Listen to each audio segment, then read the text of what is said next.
ದೇವರು ಅಂತ ಹೇಳಿ ನಾವೆಲ್ಲರೂ ಸಹ ಭಕ್ತಿಯಿಂದ ಪೂಜೆನ ಸಲ್ಲಿಸ್ತಾ ಇದ್ದಂತ ಪರಮ ಪೂಜ್ಯ ಸಿದ್ದೇಶ್ವರ ಮಹಾಸ್ವಾಮೀಜಿಗಳವರನ್ನ ಮನದಲ್ಲಿ ನೆನೆಯುತ್ತಾ ವೇದಿಕೆ ಮುಂಭಾಗದಲ್ಲಿ ಆಸೀನರಾಗಿರ್ತಕ್ಕಂಥ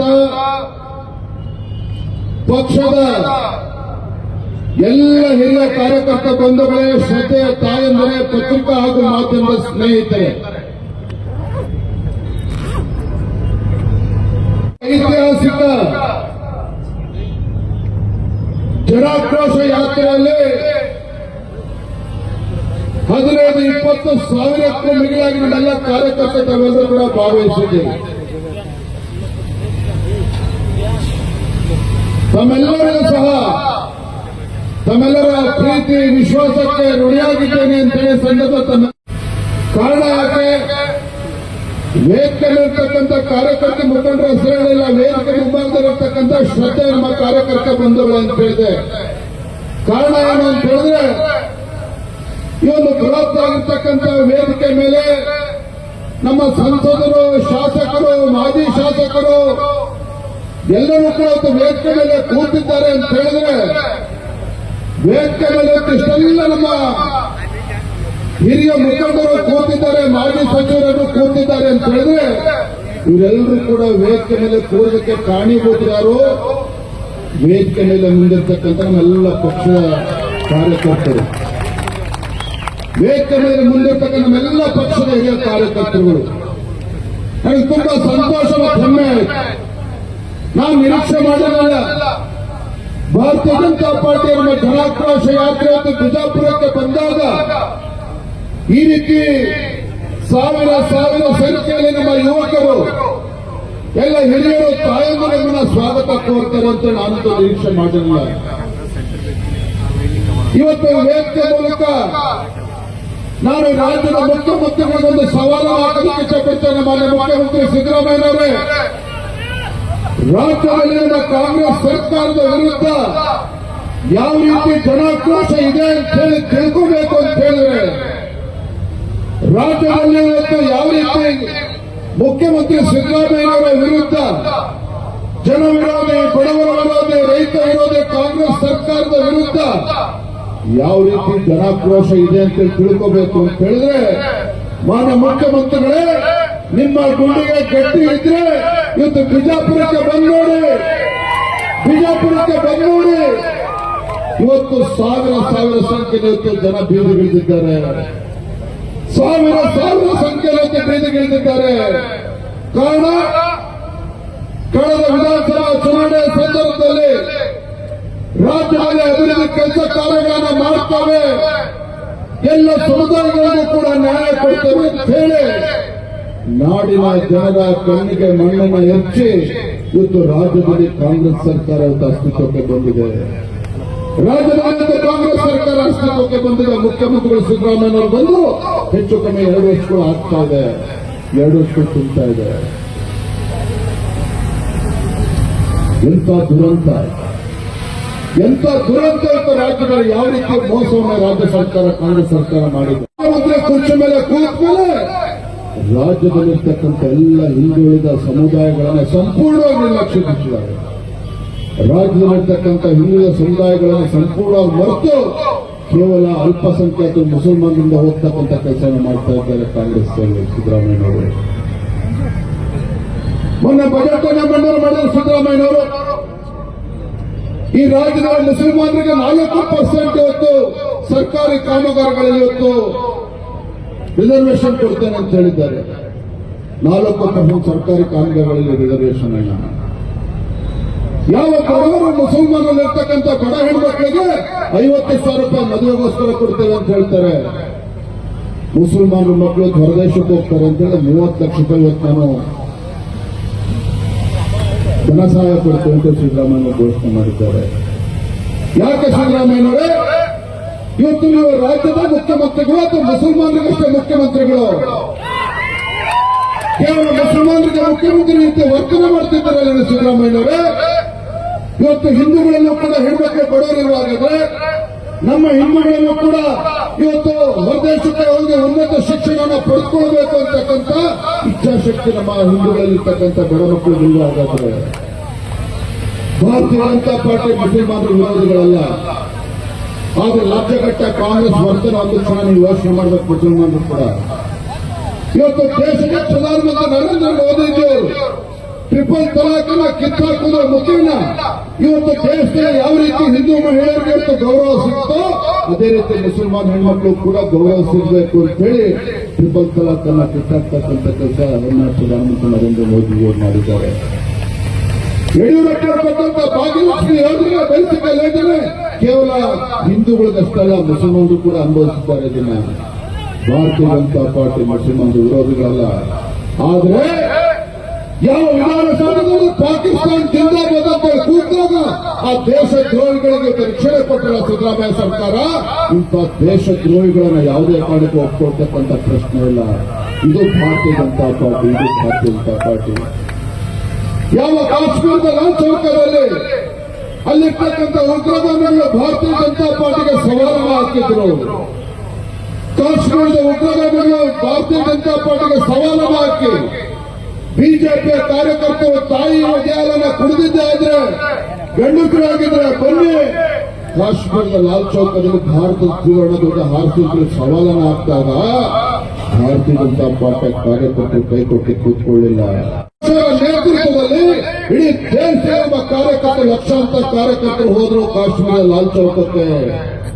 ಅದೇ ಕರ್ನಾಟಕದಿಂದ ನಿಮ್ಮ ಯಡಿಯೂರಪ್ಪನವರ ನೇತೃತ್ವದಲ್ಲಿ ಈ ನಾಡಿನ ಹೋರಾಟಗಾರನ ರೈತಗಾರನ ನೇತೃತ್ವದಲ್ಲಿ ಮತ್ತು ಕಾಶ್ಮೀರದ ಲಾಲ್ ಚೌಕಕ್ಕೆ ಹೋಗಿ ಉಗ್ರಗಾಮಿಗಳ ಗುಂಡಿಗೆ ಕೂಡ ಭಯವನ್ನ ಪಡೆದರೆ ಕಾಶ್ಮೀರದ ಲಾಲ್ ಚೌಕದಲ್ಲಿ ಮತ್ತು ಭಾರತದ ಧ್ವಜವನ್ನು ಹಾರ್ತಕ್ಕಂಥ ಕೆಲಸ ಮಾಡಿದ್ದಾರೆ ಭಾರತೀಯ ಜನತಾ ಪಾರ್ಟಿ.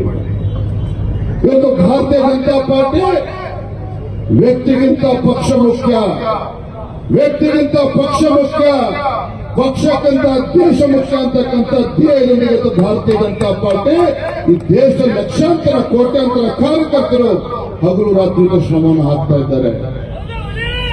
ಇವತ್ತು ಕಾಂಗ್ರೆಸ್ ಸರ್ಕಾರ ದರ್ಬಾರ್ಗೆ ಬಗ್ಗೆ ಮಾತನಾಡುವುದು ಮುಂಚಿತವಾಗಿ 2014ರಲ್ಲಿ ಯಾವ ಪರಿಸ್ಥಿತಿ ಇತ್ತು ದೇಶದಲ್ಲಿ, ಯಾವ ಯುಪಿಎ ಸರ್ಕಾರ ಇದ್ದಾಗ, ಮನಮೋಹನ್ ಸಿಂಗ್ ಸರ್ಕಾರ ಇದ್ದಾಗ ದೇಶದಲ್ಲಿ ಭ್ರಷ್ಟಾಚಾರ, 2G scam, Commonwealth game scam, ಇವತ್ತು ಅನೇಕ ಕಲ್ಲಿದ್ದಲು ಹಗರಣ, 12 ಲಕ್ಷ ಕೋಟಿಗೂ ಹೆಚ್ಚು ಹಗರಣ ಇವತ್ತು ದೇಶದಲ್ಲಿ ನಡೀತಾ ಇತ್ತು. 2014ರಲ್ಲಿ ಚುನಾವಣೆ ಮುಂಚಿತವಾಗಿ, ಲೋಕಸಭಾ ಚುನಾವಣೆ ಮುಂಚಿತವಾಗಿ ದೇಶದಲ್ಲಿರ್ತಕ್ಕಂಥ ಪ್ರತಿಯೊಬ್ಬರು ಕೂಡ ವಿಶೇಷವಾಗಿ ಯುವಕರಿಗೆ ಭಾರತಕ್ಕೆ ಭವಿಷ್ಯ ಇಲ್ಲ, ಭಾರತಕ್ಕೆ ಭವಿಷ್ಯ ಇಲ್ಲ. ಈ ದೇಶದಲ್ಲಿ ಯುವಕರು ಒಂದು ಕನಸನ್ನ ಕಟ್ಕೊಳ್ಳೋದಕ್ಕೆ ಸಾಧ್ಯ ಇಲ್ಲ ಅಂತೇಳಿ ಯುವಕರು ಆಸನ ಕೂಡ ಬಿಟ್ಟಿದ್ರು.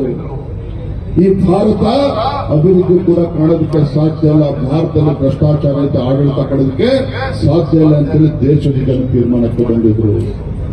ಆದ್ರೆ ಅಂತ ಸಂದರ್ಭದಲ್ಲಿ ಭಾರತಕ್ಕೂ ಕೂಡ ಉಜ್ವಲ ಭವಿಷ್ಯ ಇದೆ, ಭಾರತಕ್ಕೂ ಕೂಡ ಉಜ್ವಲ ಭವಿಷ್ಯ ಇದೆ.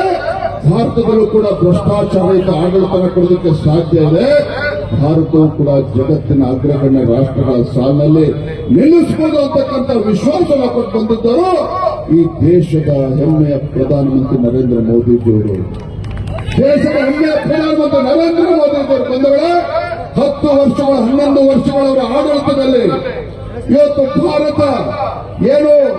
ಭಾರತ ಜಗತ್ತಿನ 5ನೇ ಒಂದು ದೊಡ್ಡ ಆರ್ಥಿಕ ಶಕ್ತಿಯಾಗಿ ಹೊರಹೊಮ್ಮಿದೆ, 5ನೇ ದೊಡ್ಡ ಆರ್ಥಿಕ ಶಕ್ತಿಯಾಗಿ ಹೊರಹೊಮ್ಮಿದೆ ಅಂತ ಹೇಳಿದ್ರೆ ಇದು ನಮ್ಮ ದೇಶದ ಹೆಮ್ಮೆಯ ಪ್ರಧಾನಮಂತ್ರಿ ನರೇಂದ್ರ ಮೋದಿಜಿಯವರ ಸಾಧನೆ, ನರೇಂದ್ರ ಮೋದಿಜಿಯವರ ಸಾಧನೆ.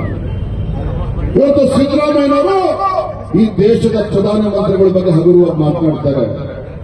ಇಂಥ ಲಜ್ಜೆಗೆಟ್ಟ ಕಾಂಗ್ರೆಸ್ ಸರ್ಕಾರ ರಾಜ್ಯದಲ್ಲಿ ಯಾವತ್ತೂ ಕೂಡ ನೋಡಿರಲಿಲ್ಲ. ಟ್ರಾನ್ಸ್ಫಾರ್ಮರ್ ಹಾಕೋಬೇಕು ಅಂತ ಹೇಳಿದ್ರೆ 25ರಿಂದ 30 ಸಾವಿರ ರೂಪಾಯಿ ಕೊಟ್ಟಿಗೆ ಸಾಕಿತ್ತು. ಅಧಿಕಾರಿಗಳು ಬಂದು ಟ್ರಾನ್ಸ್ಫಾರ್ಮರ್ ಹಾಕಿ ವಿದ್ಯುತ್ ಸಂಪರ್ಕವನ್ನು ಕೊಡ್ತಾ ಇದ್ರು. ಅದು ಇವತ್ತು ಎಷ್ಟಾಗಿದೆ? 3 ಲಕ್ಷ ರೂಪಾಯಿ ಕೊಡಬೇಕು ಅಂತ ರೈತ 3 ಲಕ್ಷ ರೂಪಾಯಿ ಕಟ್ಟಬೇಕು. ಇದು ರೈತ ಪರವಾಗಿರ್ತಕ್ಕಂಥ ಒಬ್ಬ ಮುಖ್ಯಮಂತ್ರಿ ಮಾಡೋದಕ್ಕೆ ಸಾಧ್ಯನಾ?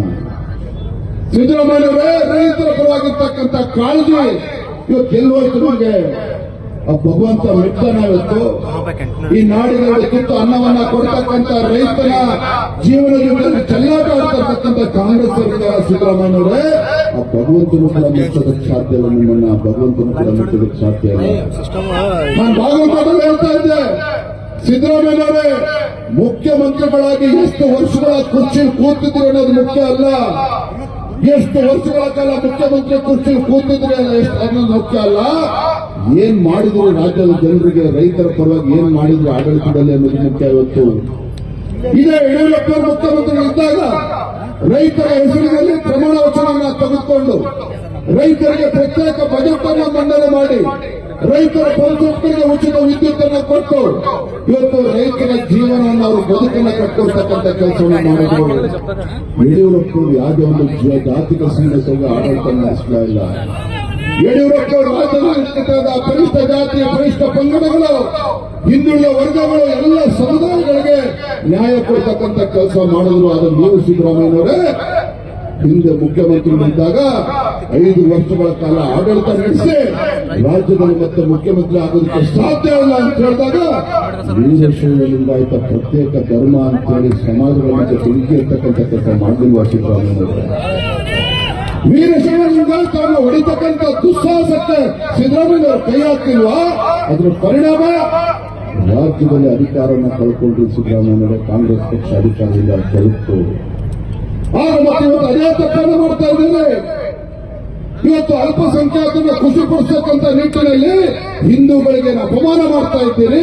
ರಾಜ್ಯದಲ್ಲಿ ಹಿಂದುಳಿದ ವರ್ಗಗಳು, ಸಮಾಜಗಳು ಎಲ್ಲವೂ ಕೂಡ ಸೇರಿ ಯಾವುದೇ ಕಾರಣಕ್ಕೂ ಈ ರಾಜ್ಯದಲ್ಲಿರ್ತಕ್ಕಂಥ ಹಿಂದೂಗಳನ್ನು ಕ್ಷಮಿಸತಕ್ಕಂಥ ಪ್ರಶ್ನೆ ಇಲ್ಲ. ನಿಮ್ಮ ಸರ್ಕಾರ ಬಂದ ಮೇಲೆ ಲವ್ ಜಿಹಾದ್ ಪ್ರಕರಣಗಳು ಜಾಸ್ತಿ ಆಗ್ತಾ ಇದೆ. ನಿಮ್ಮ ಸರ್ಕಾರ ಬಂದ ಮೇಲೆ ಇವತ್ತು ಗೋ ಹತ್ಯೆಗಳು ಜಾಸ್ತಿ ಆಗ್ತಾ ಇದೆ. ಇಂಥ ಹಿಂದೂ ವಿರೋಧಿ ಸರ್ಕಾರ ಇಂಥ ರಾಜ್ಯದಲ್ಲಿ ಯಾವುದೇ ಕಾರಣಕ್ಕೂ ಇರಬಾರ್ದು, ಯಾವುದೇ ಕಾರಣಕ್ಕೂ ಇರಬಾರ್ದು. ಒಂದು ಮಾತನ್ನ ರಾಜ್ಯದ ಮುಖ್ಯಮಂತ್ರಿ ಸ್ಪಷ್ಟವಾಗಿ ಹೇಳ್ತಾನೆ, ಕಳೆದ ವಿಧಾನಸಭಾ ಚುನಾವಣೆಯಲ್ಲಿ ಭಾರತೀಯ ಜನತಾ ಪಾರ್ಟಿ ಸೋತಿರಬಹುದು, ಆದ್ರೆ ಸತ್ತಿಲ್ಲ. ನಮ್ಮ ಭಾರತೀಯ ಜನತಾ ಪಾರ್ಟಿಯ ಕಾರ್ಯಕರ್ತರು ಇನ್ನೂ ಕೂಡ ಶಕ್ತಿ ಇದೆ. ಭಾರತೀಯ ಜನತಾ ಪಾರ್ಟಿಯ ಕಾರ್ಯಕರ್ತರಲ್ಲಿ ಶಕ್ತಿ ಇದೆ. ಇವತ್ತು ನಮ್ಮೆಲ್ಲ ಪಕ್ಷದ ಕಾರ್ಯಕರ್ತರು ಸಂಕಲ್ಪ ಮಾಡಿದ್ದಾರೆ. ಬಿಜಾಪುರದಲ್ಲಿ, ರಾಜ್ಯದಲ್ಲೂ ಕೂಡ ನನ್ನ ಕಾರ್ಯಕರ್ತ ಸಂಕಲ್ಪ ಮಾಡಿದ್ದಾರೆ. ಮುಂದಿನ ವಿಧಾನಸಭಾ ಚುನಾವಣೆ ಯಾವತ್ತೇ ನಡೀಲಿ, ಕಾಂಗ್ರೆಸ್ ಪಕ್ಷವನ್ನ ಬುಡ ಸಮೇತ ಕಿತ್ತಾಕ್ತಕ್ಕಂಥ ಕೆಲಸ ಭಾರತೀಯ ಜನತಾ ಪಾರ್ಟಿ ಕಾರ್ಯಕರ್ತರು ಮಾಡ್ತಾರೆ. ಭಾರತೀಯ ಜನತಾ ಪಾರ್ಟಿ ಕಾರ್ಯಕರ್ತರು ಮಾಡ್ತಾರೆ.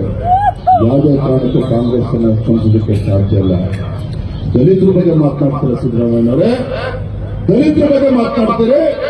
ಯಾವ ಬೆಂಗಳೂರಿನ ಅಖಂಡ ಶ್ರೀನಿವಾಸ ಮೂರ್ತಿ ಒಬ್ಬ ದಲಿತ ಶಾಸಕ, ಹಿಂದೆ ಸಿದ್ದರಾಮಯ್ಯ ಮುಖ್ಯಮಂತ್ರಿ ಇದ್ದಾಗ ದಲಿತ ಶಾಸಕ ಅಖಂಡ ಶ್ರೀನಿವಾಸ ಮೂರ್ತಿ ಬೆಂಗಳೂರಿನಲ್ಲಿ ಅವನ ಮನೆಗೆ ಕೆಲವು ದೇಶದ್ರೋಹಿಗಳು ನುಗ್ಗಿ ಬೆಂಕಿ ಇರ್ತಕ್ಕಂಥ ಕೆಲಸ ಮಾಡಿದ್ರು ಸಹ ಅವತ್ತು ದೇಶದ್ರೋಹಿಗಳನ್ನ ಕಡಿತಕ್ಕಂಥ ಕೆಲಸ ಸಿದ್ದರಾಮಯ್ಯ ಸರ್ಕಾರ ಮಾಡಲಿಲ್ಲ, ಕಾಂಗ್ರೆಸ್ ಸರ್ಕಾರ ಮಾಡಲಿಲ್ಲ. ಕೇವಲ ಮುಸಲ್ಮಾನ್ ಹೇಳ್ಕೊಂಡು ವೋಟ್ ಬ್ಯಾಂಕ್ ಆಗಿ ಮಾಡಿಕೊಂಡು, ದಲಿತರ ಹೇಳ್ಕೊಂಡು ವೋಟ್ ಬ್ಯಾಂಕ್ ಮಾಡಿಕೊಂಡು, ಇವತ್ತು ನೋಡಿ ಮೊನ್ನೆ ನಿಪ್ಪಾಣಿನಲ್ಲಿ ಭಾರತೀಯ ಜನತಾ ಪಾರ್ಟಿ ನೇತೃತ್ವದಲ್ಲಿ ಭೀಮ ಹೆಜ್ಜೆ ಕಾರ್ಯಕ್ರಮ ಮಾಡಿದ್ವಿ. ಏನಿದು ಕಾರ್ಯಕ್ರಮ? ಏನು ದೇಶಕ್ಕೆ ಸಂವಿಧಾನವನ್ನು ಕೊಟ್ಟಿರ್ತಕ್ಕಂಥ ಬಾಬಾ ಸಾಹೇಬ್ ಅಂಬೇಡ್ಕರ್ ಅವರ ಏನು ಹಿಂದೆ ಬೆಳಗಾವಿ ನಿಪ್ಪಾಣಿಗೆ ಬಂದು ಅವರ ಪಾದ ಸ್ಪರ್ಶ ಆಗಿ 100 ವರ್ಷಗಳಾಗಿತ್ತು. ಆ ಒಂದು 100 ವರ್ಷ ಇತಿಹಾಸ ನೆನಪು ಮಾಡಿಕೊಂಡು ಅದು ಆಚರಣೆ ಮಾಡಬೇಕು ಅಂತೇಳಿ ಕಾಂಗ್ರೆಸ್ ಸರ್ಕಾರದವ್ರಿಗೆ ಅನ್ನಿಸಲಿಲ್ಲ. ಆದ್ರೆ ಭಾರತೀಯ ಜನತಾ ಪಾರ್ಟಿ ಇವತ್ತು ಸುಮಾರು 20-30 ಸಾವಿರ ಜನ ಸೇರಿ ಅಲ್ಲಿ ಬಾಬಾ ಸಾಹೇಬ್ ಅಂಬೇಡ್ಕರ್ ಅವರಿಗೆ ಗೌರವ ಕೊಡ್ತಕ್ಕಂಥ ಕೆಲಸ ಭಾರತೀಯ ಜನತಾ ಪಾರ್ಟಿ ಮಾಡ್ತು.